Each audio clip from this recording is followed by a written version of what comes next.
Hello. We're here. Welcome, welcome.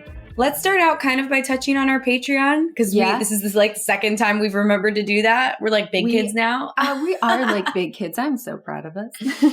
Yeah, because we have this wonderful Patreon that we're putting content on and not telling anyone about. So we should talk about that. Yeah. So we have a Patreon. It's $5 a month, I think. And we have a bunch of podcast episodes on there. We put 2 up a month. They're a little bit of, I don't know, things, little after hours is what you're calling it. You know, a little more free form, a little more personal, although this podcast is pretty personal. It's pretty dang personal, but we kind of are, I feel like we're both a little bit more vulnerable. We kind of do even more stream of consciousness, which I think it's, people have described our podcast like you're hopping on a couch with like your best friends or whatever. This is like hopping in bed with your best friends and you're cuddling up. I mean, you're cuddling up in bed and like talking about the things. Is that yes, 100%. Because there have definitely been topics after we've recorded, we're like, that goes on the Patreon. Yeah. And what makes us say that is when, I don't know, we just get a little extra personal, things like that. Yeah. So yeah. And I like Patreon.com. Oh, yes. Sorry. No, go ahead. Well, no, I was just saying I like the idea of like, I don't know, there is a distinction to be made around like people who like are going like that other extra level to like actually support us financially, even that little $5. I almost feel like this level of like confidence that like you are really wanting to hear what we have to say. And so it opens up this other level of vulnerability, I think, in a way. Totally. Because they're choosing 100%. to like invest in the conversations we're having. And the conversations. Yeah. Yes. Yeah. Yes. And we hope to build a community around that. We have big plans. So right now it's small, like as far as what we're doing. I mean, just a few extra episodes, things like that. But we're planning on building like meditations and other fun community. content. So there's big plans that we have with that. But definitely. We're just little babies right now. Little baby we podcasters. Are. Little Patreon babies. Yeah. So that's backslash inner archaeology. Yes. And spelled the way we spell it, which by the way isn't incorrect. Apparently they're because both there's 2 correct. ways. Yeah. Yes. I know, but I've had people like email me and they're like, you actually spelled you spelled archaeology wrong. And I'm like, do you really think that we wouldn't look into that? I know, I have too. And the first one I got, I was like, how did that like slip through the cracks? No, but then I was checked looking it up. I know. I think I just had a panic moment, and then I was like looking. I was like, oh no, they're both right. Like the AE. Yeah. CE. Anyway. I can't spell. / inner archaeology. All right. So I'm super excited about today's topic, which are about teachers who have kind of impacted our belief systems.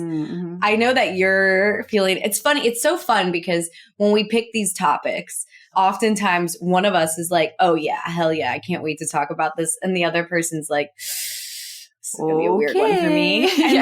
And this happens to be a topic that you're the one who's like, all right, we're doing it. Yeah. Do you want to talk a little bit about that first? Yeah. Well, first of all, homeschooled. Okay. Yeah. Well, wait, real quick though. It doesn't have to be like teachers in the school system. I'm not thinking like teachers.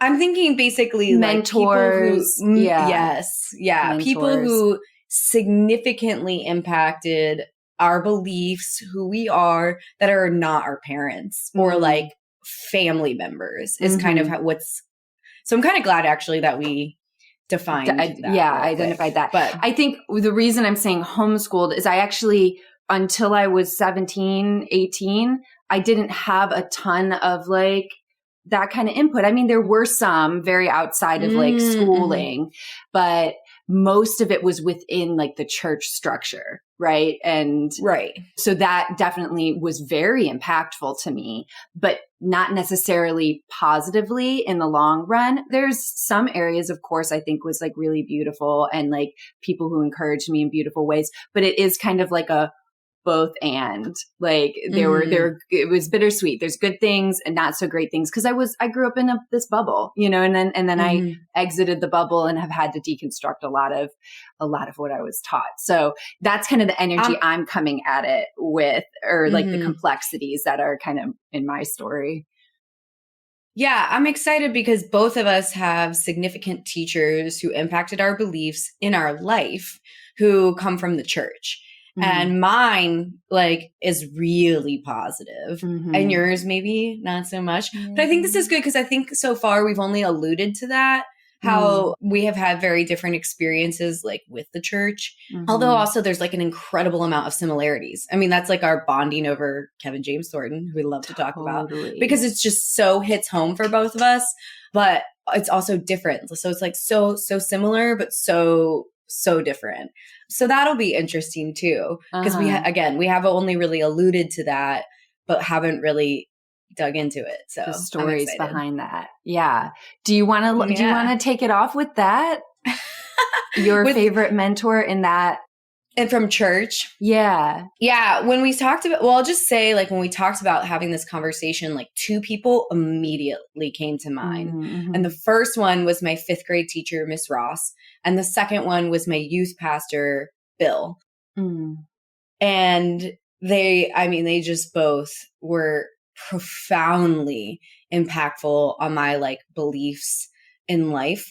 And I will say that there were a lot of beliefs, especially with Bill and youth group and things like that I like have come to fully reject. So it's like, it's interesting because I still feel like it was a positive experience, but I also went through this whole shift around like college where I was like, ooh, I don't like agree with a lot of these, but still like, profoundly positive experience. So I think actually, can I start before with the church thing with Miss Ross? It feels more simple. For it.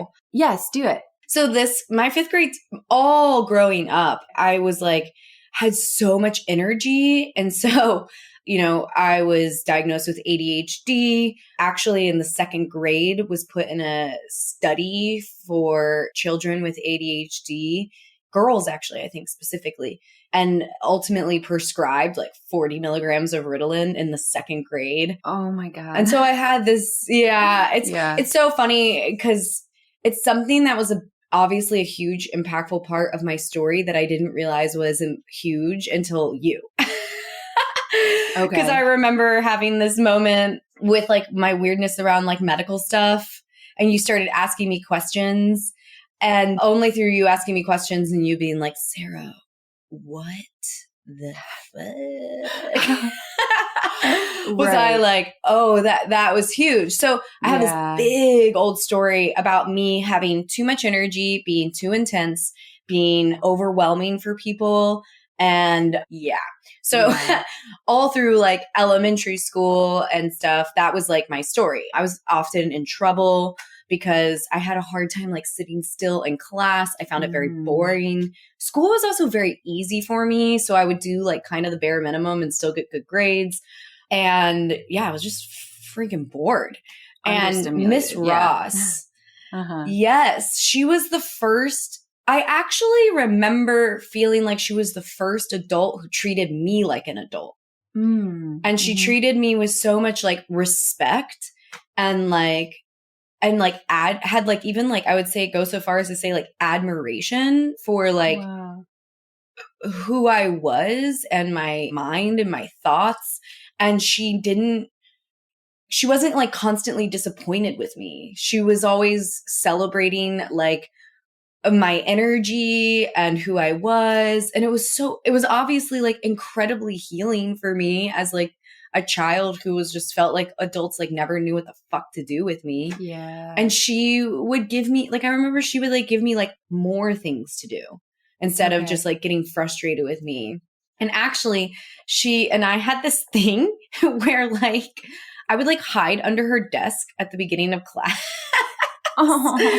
Because she did this thing where she gave us all like a really difficult vocabulary word every night. Okay. And every single day to get into the classroom, she would have the vocabulary word on this little sign and we would have to define it and use it in a sentence. And these weren't like easy words. Like they were very much like beyond what I think most 5th grade teachers would give their students. And some people hated it. Some people, I think it caused a lot of anxiety. And for me, I like loved it. But because of that, she would like wait, and every student would have to do this process before they like entered into the classroom. And so we would be in there before she would be in there, and I would like hide under her desk. And we had this whole little like routine where she would be like surprised that I was there. I don't know. So it was like playful. And, yeah, it was like playful. And then I got to like run around and like be kind of active. And then I would go like sit down and like whatever. But like, look, she was so impactful for me in this way, in the way that she like taught me that like, I don't know. It was like also the first time I wasn't always in trouble. Because she would like laugh at my like energy and like, I don't know. She was wonderful. I visited her all the way through college. I would go back and see this woman. Yeah. And like, I would go back for her birthday. It's December 5th. I remember like every December 5th, I'm like, what's Miss Ross up to? I wonder. Yeah. It was just like. She like saw you. She was so. Yeah. Yes. She saw me and was like, you're amazing and you're not a burden and your energy is funny and we just need to find ways to like deal with it. Here's some extra work. Here's some extra like things to do. I would legit go hang out with her during lunch sometimes. Oh that's so like I would like skip hanging out with friends because I was like, can I just like chill with you, Miss Ross? She'd be like, yeah, let's go. Mm-hmm. And I think that I don't know. I think that that's something I've also learned and have seen in you. Because I remember also as a kid always wanting to be an adult because I felt so like not taken seriously. And she was someone who like really took me seriously. And I think that that's something I see in you and how you interact with kids. And it's something I like love and gravitate towards because we have this like old school mindset of treating children as like they're idiots. Like they're idiots. When I think they're actually like brilliant. They're really brilliant. Really true. And they have a lot of like genuine wisdom, I think, that adults miss. Yes. And I think that's like what I like felt with Miss Ross. And I just like, I could like literally bawl my eyes out right now thinking about how much I love her. Like, because she just, like changed my life, like without a doubt. Right. Because I'm sure, could you maybe like paint the picture of how you felt up until that point, like in regards to like what you even thought of yourself in a school scenario and maybe what shifted after being seen by her? Do you have any like insight in regards to that? Well, I remember like realizing that teachers either loved me or hated me and there was no in the middle. Because I actually did have my first grade teacher, Miss Neary, did like me. Although I was also always getting in trouble with her. I just was always getting in trouble. I think because, again, I just was super energetic and bored. But I think with her, the big core difference was that she took me seriously. I didn't feel constantly like dismissed or like an idiot. That's amazing. So before that, I think I just felt frustrated with being a kid, actually. Okay. Like, I just remember, like, seeing, like, people in their 20s and, like, longing for that. Like, longing for the opportunity to, like, I remember seeing things that, you know, seemed, like, adulty and probably lame and, like going to the grocery store and picking your own food. And I was like, oh, that sounds amazing. Yeah. like, not being forced power. To, like, just, like, yes, like I just remember control of your life to be at a place where I could be in control of my life. And I think she gave me a sense of control of my life and like personal choice. And I'm feeling, I think that's actually really what it comes down to is I just always felt very like out of control and like I didn't have a say and I didn't have like, I don't know. I just remember like truly like not enjoying being a kid and wanting to be an adult most of my childhood. Right. And that makes sense that if as a child you felt out of control, not seen, not even like really respected or validated as a human. And it makes so much sense that you idolized being an adult because you're like, that equals being in control of your life. And that's what I want because I feel so out of control, right? Which makes a ton of sense. Yeah. And it's so interesting to me, like thinking, because I taught fifth grade art and theater for a while. So I'm like thinking of and I have a fifth grader. So I'm like, that age. Yeah. I'm like thinking about that age. And it is so interesting because you're still kind of on the cusp, right? At that age of like the very child, like elementary, but you're starting to move into more social dynamics and more like big picture thinking with your brain. You're becoming an adult, essentially. You're moving out of those like alpha brain waves and you're moving into beta, like essentially is what's happening in that age.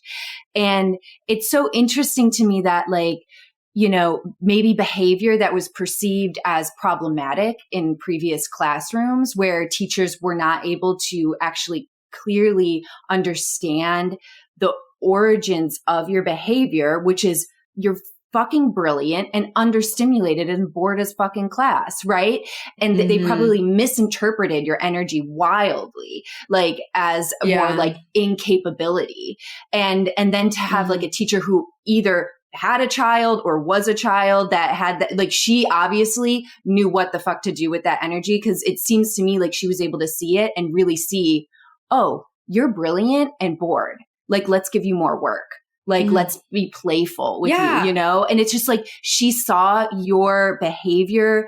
She saw past your behavior into what your strengths were, which is like, that's what the best teachers do. Like, that is just like such a good example of what the best teachers do. I feel like I really feel like she saw us as kindred spirits, like truly, because I saw this woman, it wasn't just in fifth grade. Like I kept going back. I would go back and visit her like literally all the way through college. And so I've talked to her like as I've grown. And I think that she really saw us as like kindred spirits. And I remember her celebrating her like 50th birthday.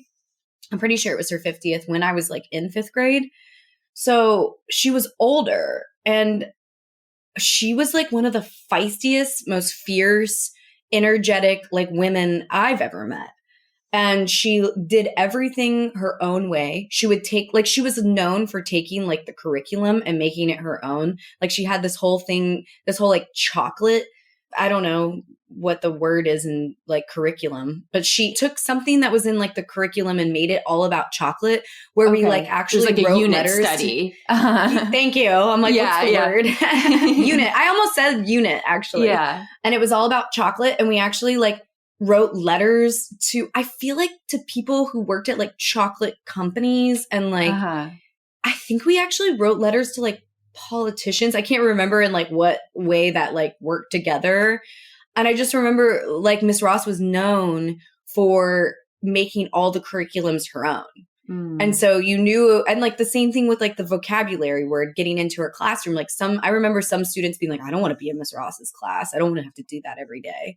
And I remember really like loving that and admiring it about her. I don't know. So that's like first, when anyone says anything about teachers, like Miss Ross comes to mind. So I don't know if she's alive, and it like kills me a little bit actually. Because she was 50. So she's 67. I mean, she's got to be 80. Right. I feel like I need to like reach out to do some her. investigating. Yeah.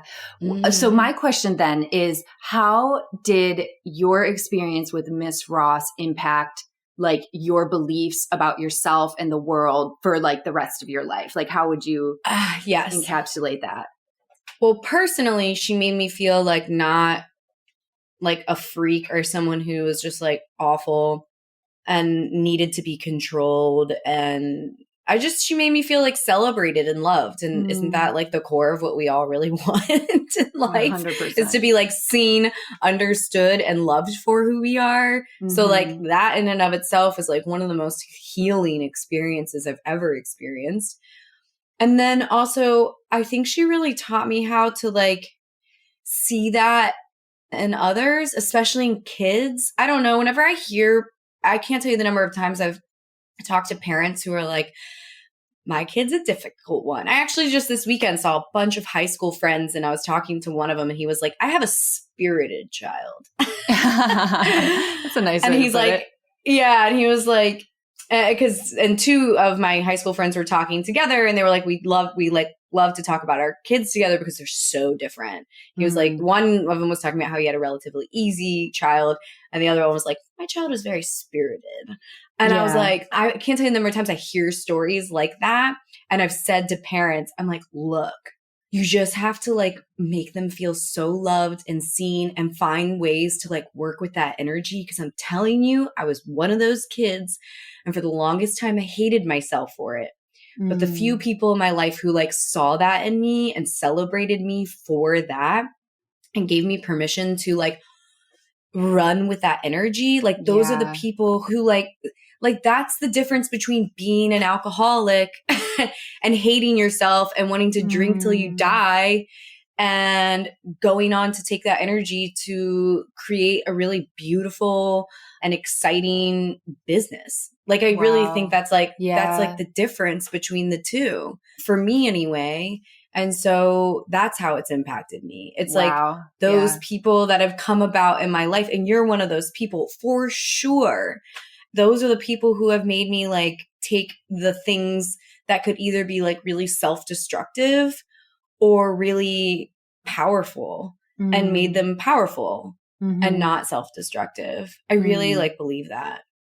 And it's crazy because I see that in like, especially people who struggle with addiction, obviously, because we share, like, I see them and I'm like, I feel like I know they just have parts of themselves that they hate.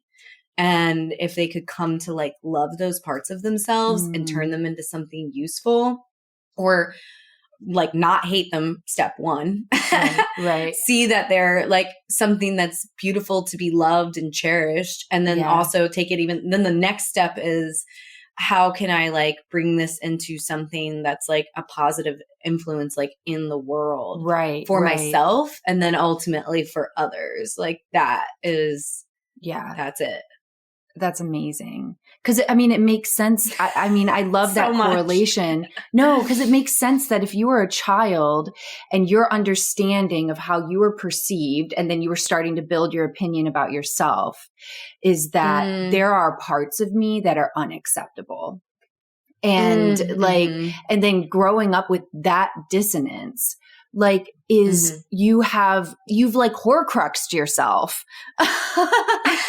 Like in Harry Potter, you've literally separated a part of like who you are and removed it from the wholeness of like who you are as a person. And that's painful. Like, and then it makes sense that pain, you have coping mechanisms to deal with that pain. And like exactly what you said is like integrating that pain, not only to a place of loving it, but seeing the gift that it is in your life, seeing that it's there for a reason and that it has a place in the world. Oh, yes. That's it. Like that's how it's impacted my beliefs. And I don't know, it's huge. It's amazing. Wait. All right. I want to hear about your t-shirt. I know. Well, I just want to like send an energetic like love bubble to Miss Ross wherever she is in consciousness in the universe. I like can't even like think about her too much or I'm gonna like burst into tears. Yeah. It's like so it's just like, you know, you have like a memory that it's like if you bring that to the surface, it's just like fucking tears. Like not sad tears, just like just grateful tears. Really big love. Yeah. Oh, I love it. It actually, the whole story reminds me of, I was teaching, it was a fifth grade class. I was teaching art and I had this little boy who I cannot remember his name for the life of me, but he was super rambunctious and he was like, just looking at him, you're like, this kid's a knucklehead, you know, just like, he'd got like the buzzed head and he was like all like stocky and just like, he just was like a Tasmanian devil. And I started noticing that his behavior got really inflamed he did better in theater class, but in art class, his behavior got really inflamed. And I remember like having this moment with him where we like started talking about, because what I started seeing was that he was afraid of art, that he was afraid of taking the risk to express himself artistically. And that was really vulnerable for him. And I remember like talking to him, and I remember him, he's sitting at his desk and he's crying these big crocodile tears because he was talking about how afraid he was. And I told him, and what I told him to do was I was like, I want you to draw me a line, just a line. And we're going to celebrate this line. And then I saw this huge shift in him, like, because he was so afraid that he had to produce something so beautiful and that it was crippling him. And then it was inflaming his already rambunctious energy that he was using to avoid addressing his fear. Right. Mm-hmm. And I don't know, it just like, I was able to see through that. And I mean, and then I had this like connection. I think he felt seen by me.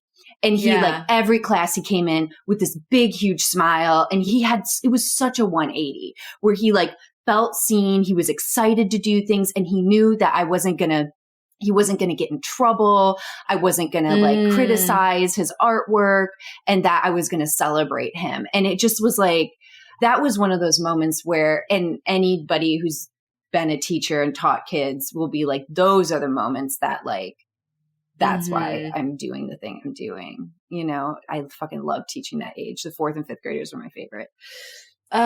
Teachers are so important, and it makes me so sad that they're like not treated well. Right? Like if they were being paid like doctors and just like revered, it would change our whole fucking world. Like it seriously would. I completely agree. Because they burn out so quick, and they're like, this isn't worth it. I could make more bartending, you know? And they just like, and it's so hard, you know?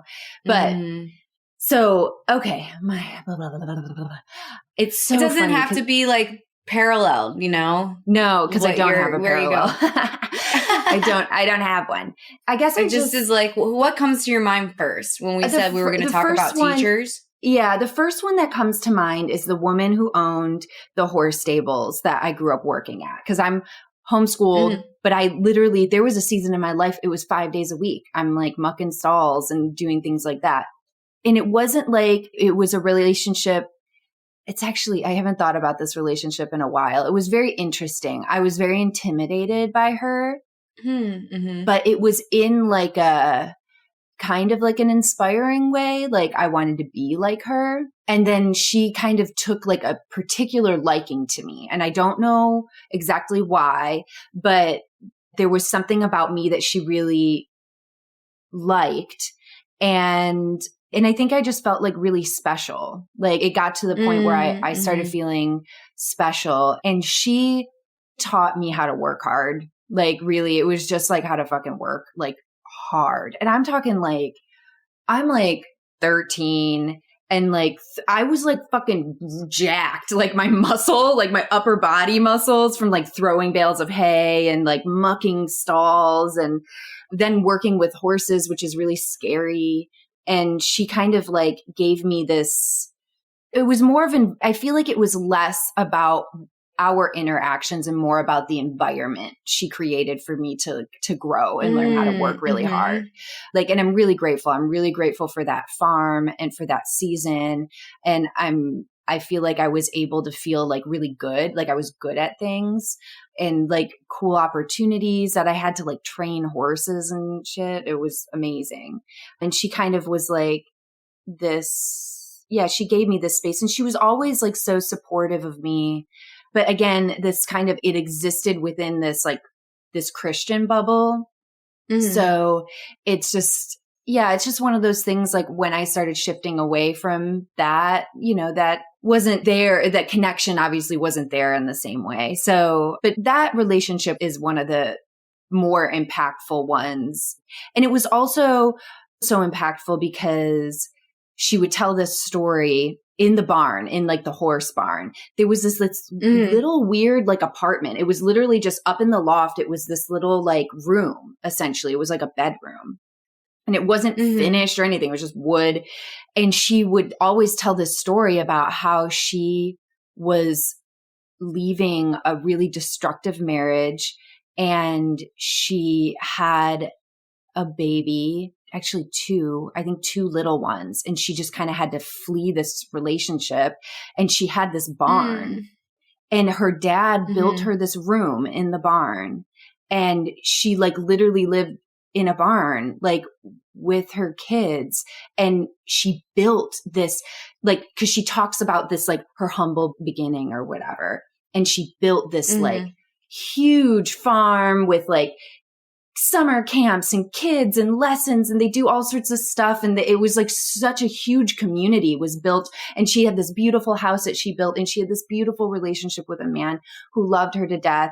And like, I do feel like there was this like deep understanding through just knowing her and seeing what she created from nothing was like, I remember feeling like I want that. Like I want to be able to create something that is impactful and big. And like, it's just a really fucking inspiring story, you know? Mm-hmm. Yeah. When you say she like taught you how to work hard, what did that look like? Oh, okay. Was it like what? I don't want to like, I was like, I have other questions, but I kind of want to leave it more broad. You know what I mean? Yeah. Because I want to hear what you say. I don't want to make assumptions. Because I'm wondering if it came from like, do you know what I mean? Yeah. Because there's a couple ways you can teach someone to work hard. You know what I mean? Like, especially that no, that's a good question. Mind. I think it's like, so for instance, like we'd muck all the stalls out. And if we didn't do it to like a certain level, she'd be like, go do it again. Or we'd have to like repeat work. There was like a certain standard. Actually, you know what? And I don't know if this is like the best way to do this, but it was also like if we worked hard enough, we could go take the horses out and go trail riding. But if we didn't, we weren't allowed to. So it was like there was incentive for us to work really fucking hard because we wanted to go riding and we wanted to go ride the horses and take them out into the woods. So so she created an incentive. It gave me a ton of anxiety because it was hard to know. Like sometimes I was like, what did I not do enough or whatever? Oh, interesting. Really? Yeah. So it wasn't clear sometimes. It wasn't super clear sometimes. Or I don't feel it was. Again, I was like 12, so I could have been really oblivious. Yeah, but maybe. I don't know. That seems I just confusing. don't ever really remember being confident about I did enough. Oh, interesting. So do you feel like your sense of hard work or whatever through her, was it just incentives or was it like, I don't know. I guess I'm wondering if she had like an authoritarian vibe or if she like, you admired her and that like influenced your desire to work hard, or was it literally just going on trail rides? No, it was like kind of what I said earlier. I was intimidated by her. So there was this authoritarian thing that I was like, don't want to make her mad. And I also admired her. And mad. Well, not mad, but she would be like, no, you can't go riding because you disappointed. You didn't do a good job or whatever. And it was like, oh, but I do remember wanting to please her. Like there was definitely this like, and then the whole like barn kid culture, like that's a situation. Like that is a whole thing because there were all these girls all right around the same age. And we had this like weird society we created in the barn and we all were vying to be like a like favorite of hers, you know, wanted to be. Yeah. Isn't this the woman we talked about in the money episode where she gave you more money than your sisters and it made you like deeply uncomfortable? Yes. Yeah. Yep. It was. So this is like a complicated lady, like, or your relationship with her is like complicated. Like it's not just like, No. And I do. That's and I like, I have so much gratitude and appreciation for her, but I do think there was a lot of things she did that was kind of old school and not really, I think it was just kind of like straight up old school. Like what? Like, just about like scare you, the authoritarian stuff. Also how she created this hierarchy with her favoritism. That was like big. She like intentionally was like you like kind of putting you guys against each other a little bit. I mean, I don't know. I feel like that wasn't her intentions, but that's what happens when you play favorites, you know? Right. And I feel like it was very, it was just kind of interesting, old school, like farm fucking, like just covered in dirt. I don't know. There's part of me that like, I don't know, this is where it'll be interesting when I have my own kids and see how I really feel about this. But there's part of me like that doesn't think that I don't know. I guess it's more nuanced than that. But there's part of me that doesn't think that that's necessarily a bad thing. And I would never to say have that. have a person like that in your life. I don't think that like I would want to be a parent like that. But to have that like real like rough, like, you know, the person who kind of instills a sense of like roughness to you.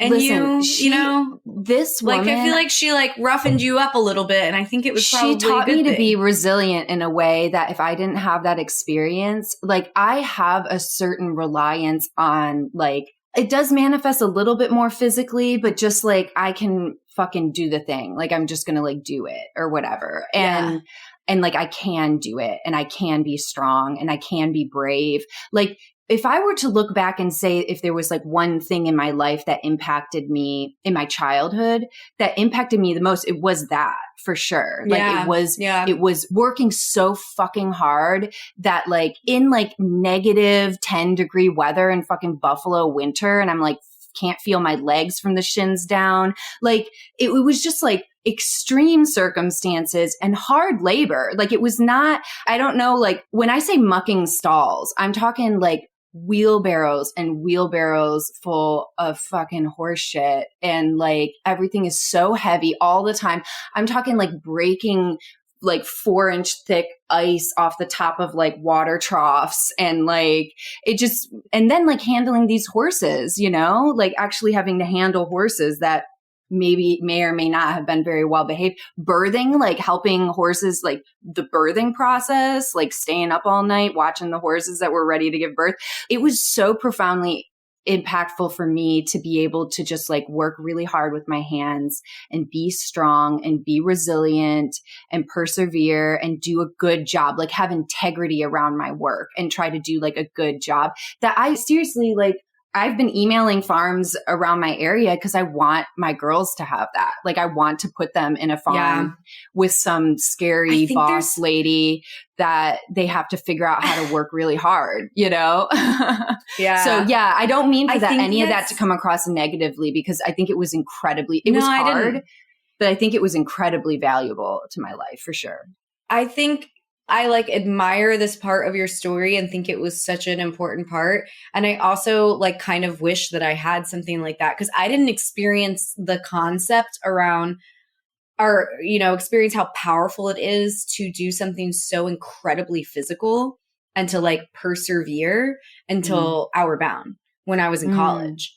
And that like changed the course of my life and became something that I was like, this always has to exist in my life. And then I just started pursuing things that were extremely like physical from that point on. But before that, I didn't have that.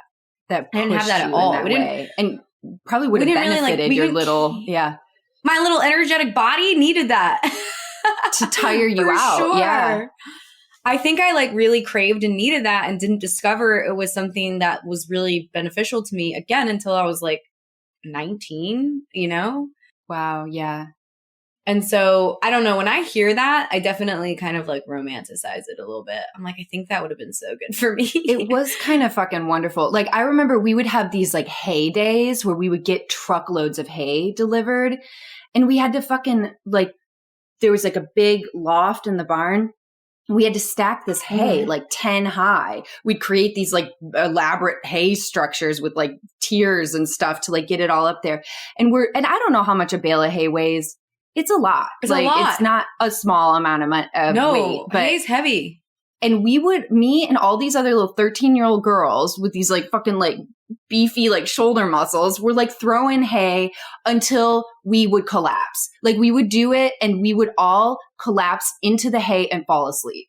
Like it was like that's how we would hose ourselves down and we would lay down and go to sleep because we were so fucking some like exhausted. Mark Twain shit right here. Like I love it. I love it. And it is like, I don't know, it is like nice to hear your reflections on that because like I'm looking at that and I'm like, yeah, that was pretty fucking It was special. some Mark Twain shit where it's like, it's not, I don't know. I love it. And I really, really, that's like on my mind a lot when I think about us having kids. Like there needs to be some sort of like physical thing that my kids are introduced to at a fairly young age. Probably you're right. Yeah. Like 12, 13 seems like the right time to do it. Perfect. I mean, age, Ben talks about it too. Because I Mm. don't think he really had that either. And it's now also very important for him. I think it just kind of like is a good reminder. I really think that's how our bodies want to be. Truly. Our bodies like want to be like we're made to move. We're not made to like sit around. And I think that's partially like why, you know, we all are like I collectively struggle with like just sadness and anxiety. Sure. Like I think for me, like if I'm not physically moving my body, like that's when I'm anxious. Like I need to be like moving. Right. And so it makes sense. It's almost like anxiety for me is like pent up energy that needs to be released stagnation. In some ways. Yeah, totally. It's like, and I feel like that makes like, so much sense. Yeah. So it also, that age, it's interesting that you like identified that age because that is puberty. I literally started my period at that farm. I remember being like, it fucking happened at the farm. And they only had like an outhouse, like old, like not like hole in the ground outhouse. So that's fun. Yeah. So much fun. But, but it was like all my friends that didn't like, I had my barn friends and all my friends that I had that weren't in the, you know, weren't barn kids, they were all starting to do like the boy crazy stuff. Like they were like hormones and they were starting to be like really boy crazy. And I couldn't give two shits about boys because all I thought about was riding horses. That's all I wanted to do. That's all I thought about. And me and my barn kid friends, that's all we thought about. And we just would like ride horses in the woods and fucking barrel race and like do all this stuff. And it was so satisfying and so physically gratifying to like work hard and challenging ourselves and having to be like brave. It was so good. Anyway, I'm tangenting, but it was that age is, I guess what I'm saying is like that age is so important, I think, to get, and I'm right on the cusp of that with Evie and like looking how I can kind of start plugging her into I can things. do that. Yeah. Oh man. I love that. I love that so much. To me, I also think that's why as a kid, I like really admired or craved or whatever when people would go to like summer camp for long periods of time. Cause that was like a thing I didn't, but other kids did. And I don't know. I think it touches on the same thing because summer camps are like, you know, you're like running around doing physical stuff. Usually all day long rather than like school where you're sitting around. Anyway. Absolutely. 100%. Yeah. So do we want to segue into our other teachers? Cause this is the one. So my second teacher that comes to mind when we brought this like topic up is definitely Bill. He was our youth pastor. And it's interesting because this is another person, you know, you were talking about wanting to find this for your girls. This thing that he created is like something I'm like, how do I create this for my kids? Because so he's a youth pastor, and every Wednesday night we went to youth group like all night long. It was about, we learned a lot about Christianity and the Bible, but the parts that I like really took away from it is he had a major, major focus on giving back to the world. And in like his, like, he always had this Bible verse that he used to kind of encapsulate, I guess, his philosophy for like what he wanted the youth group to like be, do, and represent. And I forget the Bible verse like specifically, but it was about taking care of your immediate community, taking care of your regional community. And I think the Bible verse, you know, touched on like, you know, obviously like a town name, a region name, and then like the earth and the globe. And you know, and so every spring break, and I mean, I chose to do this every spring break, long weekends, summer breaks were all spent doing like service projects. We went to halfway houses. We went to domestic violence houses. We went to like, you know, homeless shelters, soup kitchens. We did like drives where we like, you know, people from the church donated things and we sold them, kind of like a Goodwill type thing to like raise money. And we did this in our local community. And then like on spring breaks and things like that, when you had like a week, we would do the regional one where we would go to like maybe one year West Virginia experienced this like horrific flood. And we went and like supported that community. One year we went to Philadelphia and worked with people who were like unhoused people, homelessness, like obviously like the domestic violence, like shelter was like really like eye-opening and memorable. And then as you got older, which was also very exciting for me, you started going on these like global trips and you would like raise money. And that was the first time I like left the country. I went to Ecuador and we worked with this like really rural village where I think we like built a church, helped them build their church. And it was all very physical. Like I remember in Ecuador, like mixing cement by hand, which like with like shovels, which was like, I felt impossible because you're like, cement is so heavy. Like you're like creating like this water cement mixture. And so I just remember that was like, and then also we were having conversations in this youth group that I wasn't having anywhere else. Yes, some of it I think was like not helpful because, you know, we would talk about like sex and puberty, but I think it was generally more open than most churches do because it wasn't with the understanding that it was all bad, wrong, like you're never going to do it. Like that wasn't there, which I know is rare, but it was more like why you shouldn't do it. You should stay away from it before marriage, but it wasn't at like overtly like judgmental. Just abstinence. But also like, well, I remember talking about like blowjobs and like, what is that? Oh, interesting. Because I remember my mom was a youth leader.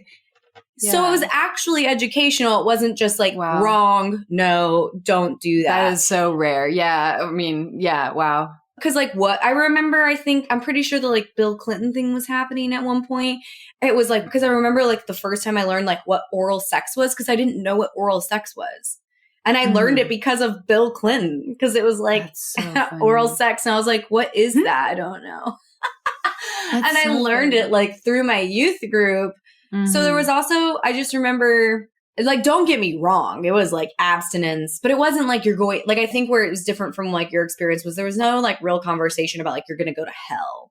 You know what I mean? That changes things a bit. Like, yeah. That's so scary. Like that wasn't part of the conversation. It was like, here's why you want to save yourself for marriage. Cause then it's like so special and beautiful and you get to like have it with this person you love. But it wasn't like you're a horrible, horrible person if you like don't like live up to this standard. But really, truly, like, first of all, Bill, man, was like, I mean, one of the most incredible humans I've ever met. Like they adopted him and his wife, who was also like, she was my mom's best friend at one point, or one of her best friends. And so we were very like close to their family, and they adopted these 4 girls. And like the youngest one had cerebral palsy because they were sisters and they were foster kids first, but they didn't want to like, they were going to be adopted into different families because like no one wanted to keep these 4 sisters with one who was special needs. So they adopted these 4 girls. And then they went on to like adopt one of the, like this other boy who was like, his mom was, you know, struggling. Anyway, like,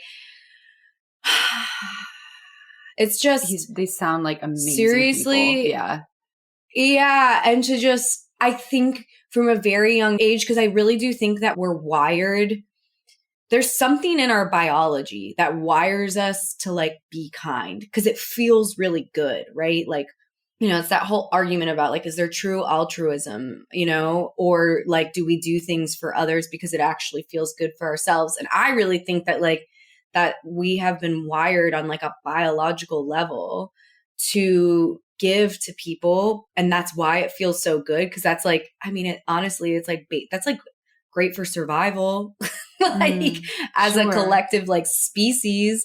And so I think from a very young age, I just had all these experiences where I got to connect with people who were, I would like in an inner city woman who's had an abusive husband and like is struggling with addiction and is like homeless and then like connecting with her and seeing how like beautiful and wonderful and like loving, coming to like love this woman who like when in the world would I have ever connected with someone like that?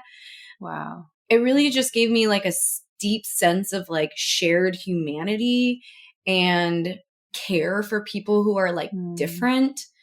I mean, one of the things we did in Ecuador, which I'll never forget, was we went and like spent time with people who lived at like the local like dump. Like these are families who like live in trash and find scraps of food. And I washed women's hair.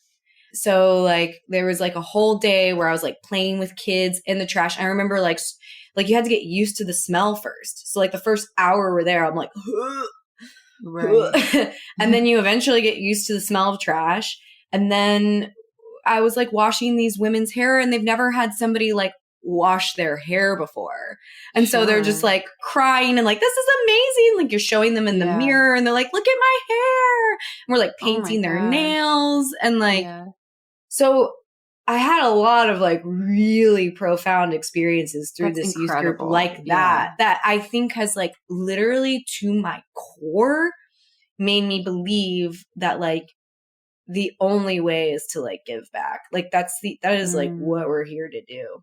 And also it really showed me how people who live lives so wildly different are like beautiful and like worthy of like kindness and love. I mean, this spilled over like throughout my life. Like I've befriended homeless people. Like there's this one guy, Donald, who like worked outside of this restaurant I worked, and I used to eat lunch with him every day. And we would like, I would buy him like lunch, and we would sit on the curb and would eat with him. And I don't think that people, like if you don't have that experience, like, you know, you like avoid eye contact with homeless people and things like that. And I remember like a core thing that Bill definitely taught us is like, you know, people want to be seen, and the worst thing you can do is like not make eye contact with a homeless person. At the very least, give them the basic like decency to like make eye contact and like acknowledge their existence. And so I like talk to homeless people, and like, I mean, to be fair, there's some where I'm like, ooh, you don't look like you're right in the head, and I don't think this is like a good idea. Like, you know, if there's like something that feels unsafe, like that's different. But anyway, it's like, I mean, I don't know. I feel like that like has to be part of like what I integrate into how I raise my children. Like I find myself like, how am I going to find that? I feel like I will, but like, I don't know. It just was, so there's that. It's a lot. Like what you described, just like, I mean, I'm having that feeling like, oh, I wish I experienced that too. Cause like I had none of that. I'm like trying to think, I'm like, what the fuck did my youth group do? Like we like played games, I think. So like the fact that Bill had such, and it was him. He because had the youth a vision. Group has changed. Yeah. Yes. This one man, and I mean, that's really what it comes, like, it does come down to is like, who is the leader? What is their vision? And that flavors everything, you know? And he had obviously a deep, like, calling to serving like communities and people who are struggling or whatever. And the fact that you guys all like got to, I mean, I can just like hear in your voice, like how profound, I mean, like, and how that probably like made everything very human and not scary. And you know what I mean? Cause I feel like that as a kid, you're like scared of people that are different than you, just like automatically, you know, and that you were given all these opportunities to like push through that and realize like we're all just like humans, you know? And I don't know, that's so beautiful. And I think that like something that he really integrated, because doing service projects in youth group isn't uncommon. But what I think that he did that was different, because I've done like a Habitat for Humanity type stuff, where you do Habitat for Humanity type stuff, you really focus on the doing and not as much on like the connecting with people. The relationship, And I remember like Bill saying like on these trips, he would be like, it's good to do the work. Like you need to do the work because that's what we're here to do. But also make sure that you take time to like meet the people that you're doing the work for. Because if you don't know these people, it's not going to be nearly as like profound for you. And connecting with people different from you is just as important as helping them like rebuild their house. Yeah. Because that is like how we like build worlds. It's not just through like physical like labor or physically doing things.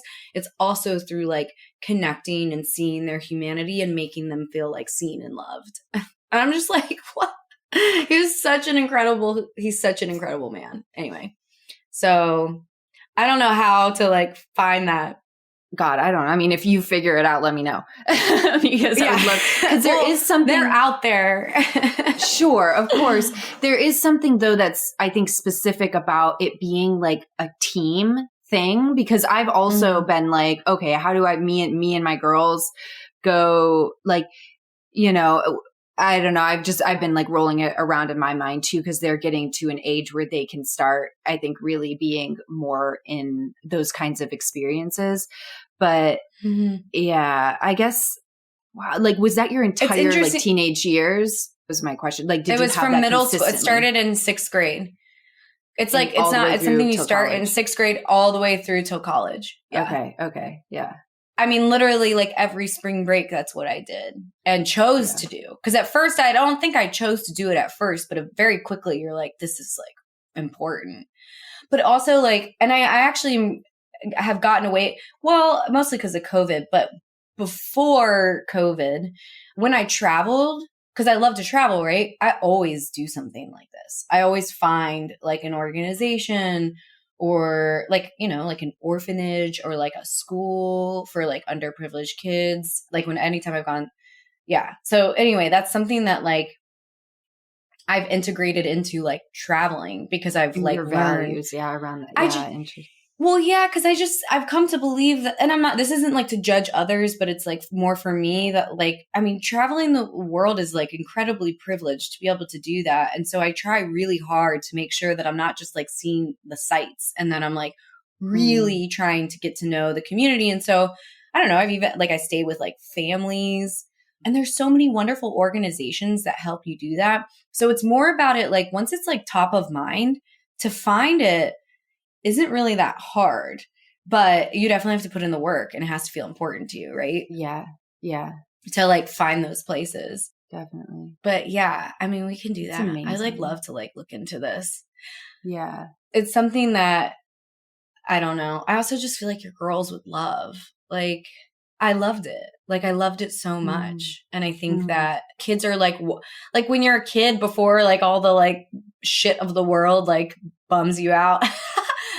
You like want to connect with like I just feel like kids so easily connect with people who are different from them because they don't see these differences as like readily as we do. You know, like they're so quick to be like, oh, we're just humans, but they have to be taught that like, and it has to be done in a safe environment, obviously. Like you can't just like go up to somebody on the street and be like, right, you know, but be my friend. Anyway. Totally. Yeah. Anyway. Yeah. So yeah. I think that's so true. I think like, yeah, what you're saying, the young age, you haven't had a long enough time to create a bunch of bias, you know, beliefs around other people. And actually, I think empathy is a little bit more accessible when you're a kid, if you're a kid that has been part of your upbringing for sure. But I love hearing about that. It just feels good to me because like, yeah, like literally like my youth group leader has been like accused of like sexual assault.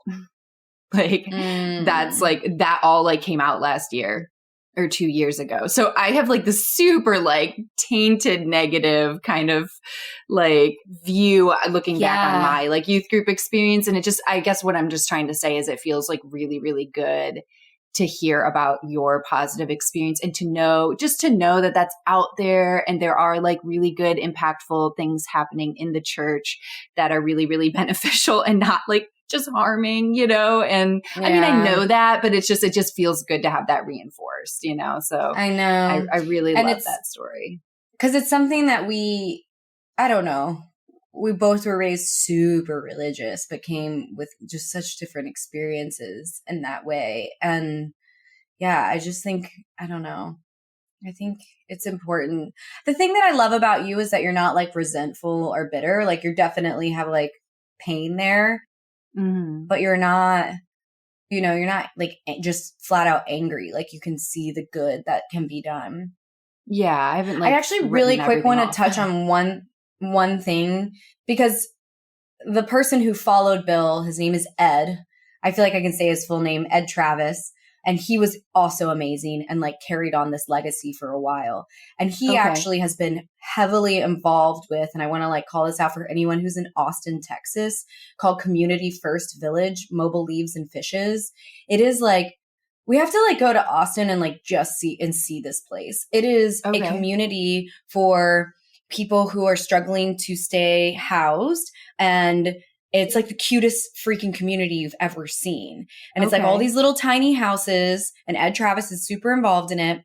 And when I went there, he showed it to me because I like stay in touch with him, and he's obviously got the same like vibe that he's like carrying through his life and from this youth group, right? Like it's like just changed so many people's lives.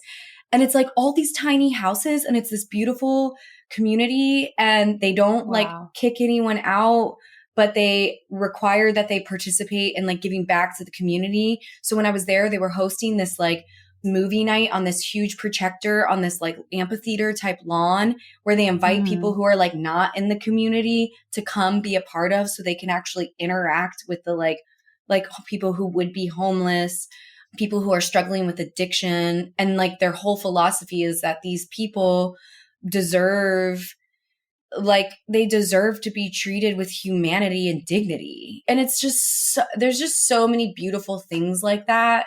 And if I lived in Austin, Texas, it would be such a easy, that would be like we could go work there. But I don't know. I had just popped into my head that this place exists. That's and amazing. I wanted to kind of talk about it in case somebody lives there, because that would be like it's so incredible. Yeah. It's just so incredible. We should go there. Anyway. Let's go to Austin. We should. Austin's cool. I'll always go to Austin. Yeah. And then we could definitely check it out. It's such a wonderful place. It's like, it's such a good model for the rest of the world, but somebody has to have the vision, you know? Anyway. Right.